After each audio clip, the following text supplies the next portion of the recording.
Here's your heads up for today's podcast. It goes on a bit, but it's something that is really important to me. And I'm sharing some real personal stuff on my own personal journey, my own work in progress. I think you'll enjoy it because I'm sure you feel the same as I do. But you've got to find out what that is by listening further. Okay?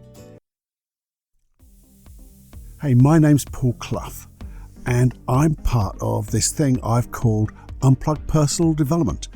It's a niche of one, the Personal Development Unplugged podcast. You see, in this genre of personal development, self-improvement, of becoming a better you, I believe things have been made way too complicated. And I wondered why. And I don't think it's to make people like you or me feel better, feel good. I think maybe it's for the people who made it more complicated to feel better about themselves. And I don't want any part of that. So that's why I've created this podcast, the Personal Development Unplugged podcast. And it's to break down these complicated ways. And I want to produce and develop powerful, new, yet simple ways. Remember, in simplicity, there's genius. And breaking down these processes, I'll be using hypnosis, NLP, timeline therapy, so many other things. And I'm doing it for one reason only. So you and me can become, if you choose to come on this adventure with me, to become the real you. The real you. Sing from your real voice, to show up, be authentic. All the stuff people talk about but don't tell you how to do it. I want to break down those personal barriers, your personal barriers. I don't want to fix the things that didn't work, because the thing is, they didn't bloody work. And it's about finding better ways and not using painful ways of the old sorts of ways people used to use, but creating pleasurable ways, passionate ways, to create real opportunities, to let your dreams come true, get learning and developing new skills that make it happen. And the aim of this is not to create the old you, but for you to be fully the real you. So if that feels good, come and join me on this unplugged adventure. Warning. Warning. Warning. Warning. You are entering into the unplugged mind of Paul Clough. Too late. Personal Development Unplugged. Have you ever noticed the armour? The armour that used to be worn by the knights of old, when there were bold knights and old knights, but there were no whatever. Anyway, do you notice that they used to make the armour so those people looked bigger than normal? They looked stronger than normal, more fearless, brave, angry, or whatever. But they really gave this impression of something that I don't think was there. Imagine, I wonder who was behind that. Yeah, I'm sure there were some very brave people behind it, but there's also probably some very frightened people behind that armour.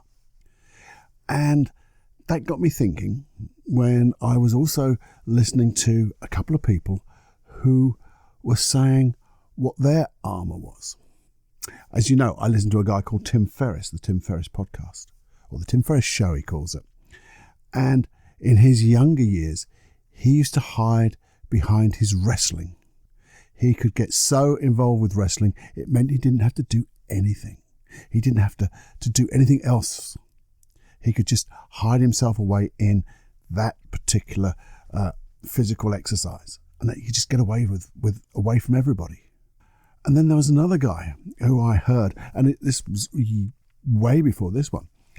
There's a guy called Jeff Thompson, and he said that he used to actually wear armour.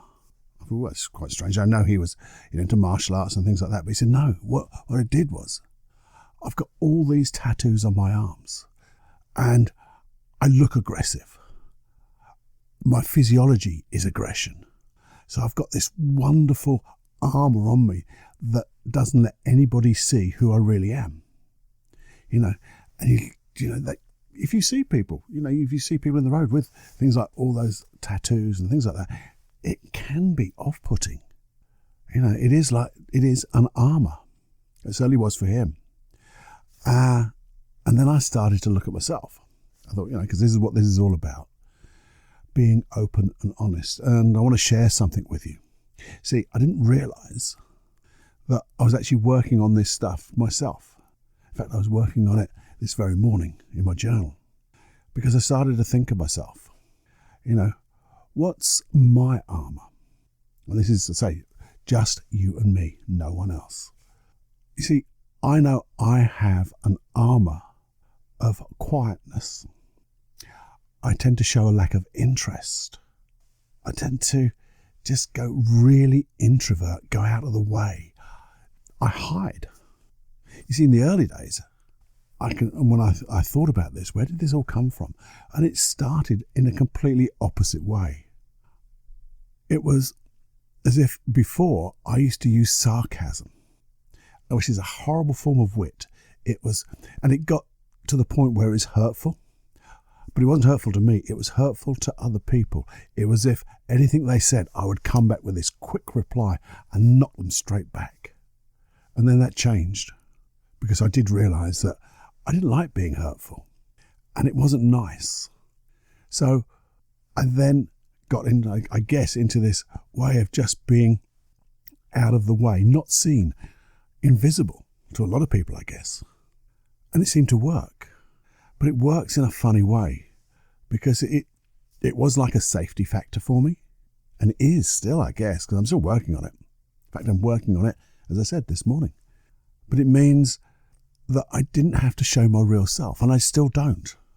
I don't have to express my feelings. I can do it in my journal, but again, that's inside, away from everybody. And I'm going to go through with you a little later what I'm doing in my journal and some of my journey, and you can have a go with me, I hope. But then I was thinking as well that there was a lovely client who came in to see me, and as I've told you before in one of the other podcasts, the problem never comes through the door. And this guy said he had a drinking problem. Remember, never comes through the door. And so we started talking and doing some work. And it was like pulling teeth, getting some answers from him. It was as if it was, yes, no, very staccato. He was giving nothing away. And I thought, this is really difficult. What is it about me? I'm not getting this information. Normally, it comes just like that. But it didn't. It was as if he was holding back. And we were talking about the emotion that he gets right before. We carried on the drinking side of it, because that's where he wanted to go. But thinking about the feeling and the emotion that he got when he thought about that. The before and the after. And you see, he said, every time I think about it, I get this feeling right in my throat. And it's as if everything is constricted and I can't speak. And the thing that came out of my mouth right then was, well, is this how you speak to yourself? And he actually started to well up. Tears came in his eyes, because he said, actually, I never speak to myself, let alone anybody else. I don't share anything. I don't share it with myself. I feel so disconnected, not just from the world, but from my inner world, my me. And I could see, he could see that this drinking was just a behaviour, another way to keep him away from the world. And actually, in his mind, it used to befuddle his mind. So he didn't have to think either. He didn't have to talk to himself. So there was a protection mechanism there. But it really wasn't working. But the drinking was just a behaviour, an effect. There was a cause. Something had happened to make him not want to talk to himself, not to share. And we did a little bit of work. It was a little bit of work, but it was pinpoint accurate work. And what happened was, the second time he came to see me, he said, and I obviously say, how are things going? How do you feel different now? And he said, oh, it's amazing. We're nearly there, because I feel so authentic now. Well, that's a new word. I feel positive. I feel alive. And I want to talk to myself. I can't stop myself now. In fact, I have to sometimes hold myself back because I feel too much. But I do feel safe when I do it now, because this is me. I no longer have that constricted feeling around my throat, I can actually talk. I can talk to me. I can talk to other people, and especially my partner. And things just went from strength to strength. Now, what I wanted to say to you was, how do you have your armour? If you do have armour, obviously. Because sometimes we just have to acknowledge what's happening and acknowledge how we're hiding our real self. Because it's okay for people just to say, show up, be your own self. I've said it, sing from your own voice, which is great when you do it. I tell you that, when you do it, when you show up being you and you sing from your own voice and when you're authentic and you're the real you, it's absolutely bloody brilliant. But that's easy to say, isn't it? Especially if we're not doing that. We're not showing up as ourselves. We're not singing from our real voice. We're not showing people the real us. That's bloody scary sometimes. And that's why I said it's still a work in progress with me. So what am I doing about it? Here's the how. Because, I never want to leave you in the lurch. I want to give you these processes and things to do that we can actually do stuff. Because I don't think that's what people tell you. They tell you, this is my armour. They don't necessarily, and they say where they are and where they've been, but they don't actually tell you how they did it. And I think that's really because sometimes they don't know, because it just happened. And when things just happen and you start to be yourself, you don't know.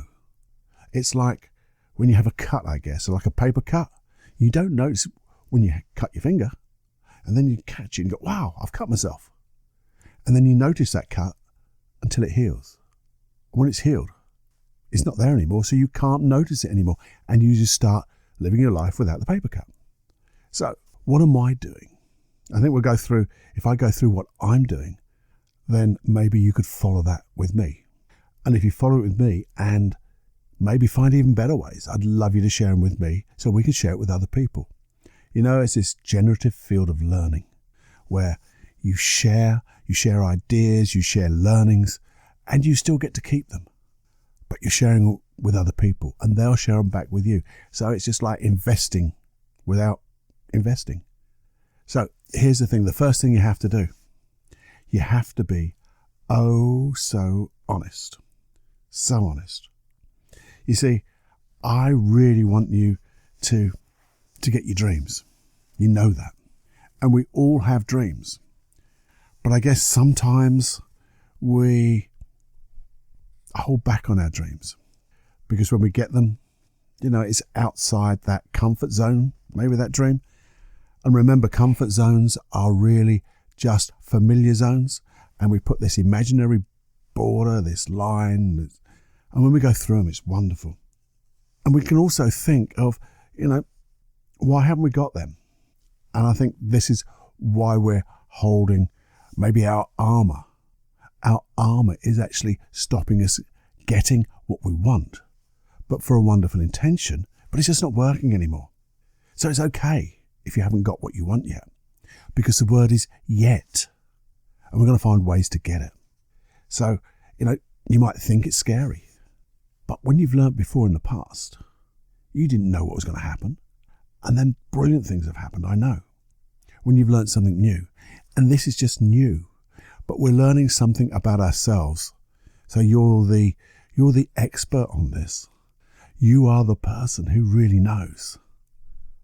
So what I want you to do is get our best friend out. Yeah, get our best friend. Who's our best friend? Jenny Journal. That's right, Jenny Journal. She's lovely.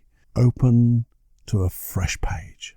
And I want you to think of the negative side first. Because this is all about, what I tend to find is that we have these negative feelings which are like part of our armour. The behaviours from those emotions are like our armour.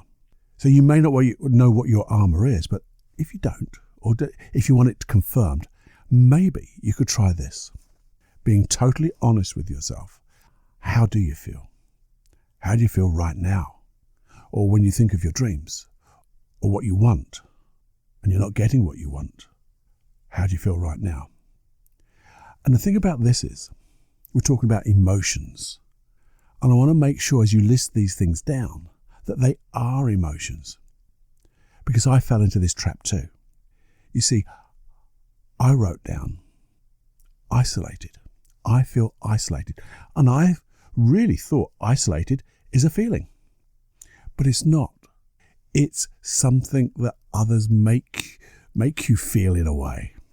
Or you do yourself. You decide to feel isolated. But what's the real emotion of being isolated? And for me, as I thought about it and went inside and said, okay, if it's isolated, what does that make me feel? How do I feel about that? Lonely and sad came to mind. Okay, lonely and sad. Then I looked at something else. And in one particular dream, I felt unsupported. Now, that's really an act of somebody else who's not supporting you. They're not valuing you. Because I felt undervalued as well. But they're not emotions. Feeling undervalued, feeling unsupported are not emotions. They're like the acts of others who are not supporting or valuing what you do or who you are. So I went inside. And as I went inside and just thought for a moment and thought of that feeling of being unsupported, undervalued, again sadness came up, disappointed. That was another feeling of disappointment. And I can see if I've got those emotions about some of my dreams, the intention around that, to having those feelings, is, well, I don't want you to go into that dream and feel disappointed, sad, unfulfilled. So if I give you these feelings, you won't take the step to get your dreams, therefore you won't be sad or disappointed. But what a conflict going on in my head, my body. I'm feeling disappointed and sad about not feeling disappointed and sad about not reaching my goals. And in fact, if I got my goals, I'd feel absolutely bloody brilliant. So that's a real learning for me there. And that's something I'm going to work on, and I'll work on with you and let you know how I get on. But can you see how initially I thought I was writing down these wonderful negative emotions I was feeling, and then finding out that they weren't emotions at all. There's something below that. Let's call it at a deeper level. And then I said, well, how do I want to feel? And the first thought that came to mind was, well, that's not necessarily the opposite, Paul. And the other thing is not happy. Those type of, that's not really an emotion. That's an umbrella of so many different emotions that make you feel happy. It's far too general. We've got to get specific. So I started to think, how would I feel if I started to get the results of my dreams, my goals? And what came to mind was, I'd feel satisfied. I'd feel encouraged. Oops, encouraged. That's not an emotion, is it? That's somebody else encouraging you. So I thought, well, what would I really feel? And it came as worthy, a feeling of self-worth. I'm good enough. And then I thought, well, I'd also feel connected. And again, is connected an emotion? And I'm finding this difficult now because it seems like it is, isn't it? But isn't that what other people do with you and you do with them? You connect. And you can have good or bad connections. And well, actually having that feeling of connection would make me feel authentic. It would be me. Because when you connect the way I want to connect, like hopefully I'm trying to connect with you, by being the real me, sharing, giving, that type of thing. So with each one, what one of you do is just look at those negatives and the positives. But especially on the negatives, just notice, can you find a learning? Now, to me, just understanding them was a learning. It gives me something to think about, especially when I look at how I want to feel. But also, just looking at that intention, and I told you what I felt that intention was to stop me feeling sad and disappointed. But actually, it was making me feel sad, disappointed, and lonely. So it's like understanding that whilst your unconscious mind is trying to do something positive for you, and possibly, and I know the very first time my unconscious mind set this up, it did it with all the wisdom it had at that particular time. but I've got so much more wisdom. Yeah, you might say, really? But no, I've got so many more experiences, learnings, that I can find a better way. I know there's better ways, because when I find that better way of being safe in achieving my dreams, I will feel satisfied. I will feel worthy. My self-worth will be way out off the scale, and I will feel so authentic because I love being the real me and sharing the real me. So now I've got my unconscious mind thinking, crikey O'Reilly, as my unconscious mind tends to say, crikey O'Reilly, Paul, we've got to find a better way. And so you actually just say to yourself, how can I get this intention a better way? And with the wonderful words at the end, and enjoy the process. Because when you enjoy the process, you're there anyway, aren't you? And then you're learning. And when you learn and you share that learning, it actually gives you more understanding. You see, when you teach something, which is like sharing, you learn it even more. So that's where I'm going. That's where I'm going. I hope this makes sense. I've gone on for quite a long time, and it is personal to me. Hopefully you can see this is things that you hide. So I'm sure if the people who are close to me heard me say some of this, then they'd actually say, well, that's not you. But I know it is. But I also know that it's achievable. Changing this is achievable. And when I do, and I will do it really soon now, I'm going to get what I really want. So what I'm going to do is, I'd love you to go through this process, okay? Being honest, because, once you do that, you're going to get all the energy that you want to be who you who you really are. I know you will. And what I'll also do is I'll do another process, another hypnosis process, and it'll go through from the intention to finding a better way. But you will have to do the work, because it's no good just rocking up to the hypnosis track without looking at those negatives, looking at the positives, and having a think, knowing what it means to you to change, what you'll get when you really find the answer, the key that just changes the lock and opens up all these opportunities. So you'll have to do the work.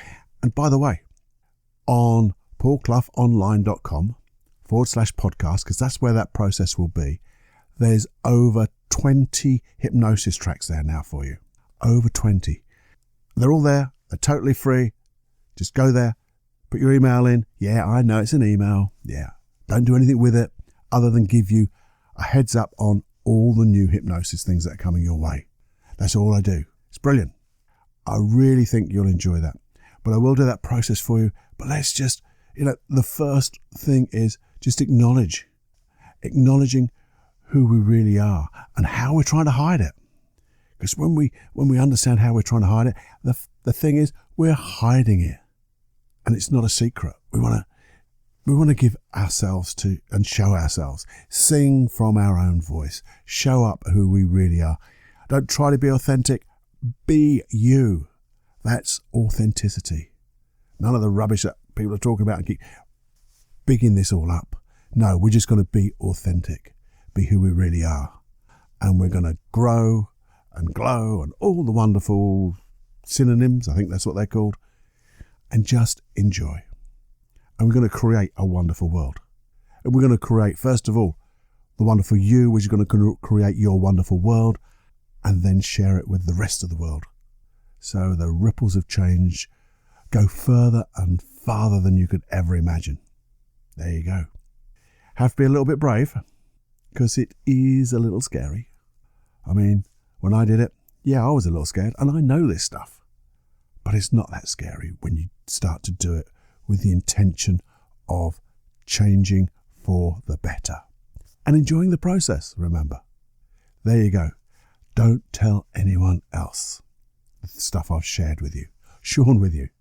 But do share the podcast, okay? So have more fun than you can stand doing this, and enjoy every heartbeat. Have so much passion. Speak to you real soon. I know you're just about to go, but here's just a quick, like a heads down, heads up thingy. Few things. One is, if you love your hypnosis tracks, go to paulcloughonline.com/podcast. Get free access to loads of hypnosis tracks, well, not all, but as many as the hypnosis tracks you get on these podcasts, and every new one will be there too. And that's all you've got to do. So it's paulcloughonline.com/podcast. Also, while you're there, you might just want to have a little look round to look at the programs I've got. I've got one which is called Supreme Inner Confidence. I think it's a brilliant program, if I say so myself, really to get your self-esteem high, get aligned, get all that inner confidence so you can have the life you want. There's also a lovely program that goes on for quite a bit, but it's also the first 5 days are absolutely free, so you really get to know what it is and make sure it's just for you. And that's all about freeing your life of anxiety. There's a few hypnosis tracks you could actually buy there as well. The Creating Your Inner Mind Palace and Complete Relaxation. Have a look, because nothing to have a look. And there's even money back guarantees. So just do that. But free hypnosis tracks, they're all there for you. And lastly, please share this with everyone you know, subscribe, do everything you can if you would. It's a great compliment to you if you would, just to share this with people so we can all be part of this family of change and create the ripples of change that go so far and wide. Okay, that was it. Have more fun than you can stand. Bye-bye now. Personal development, unplugged.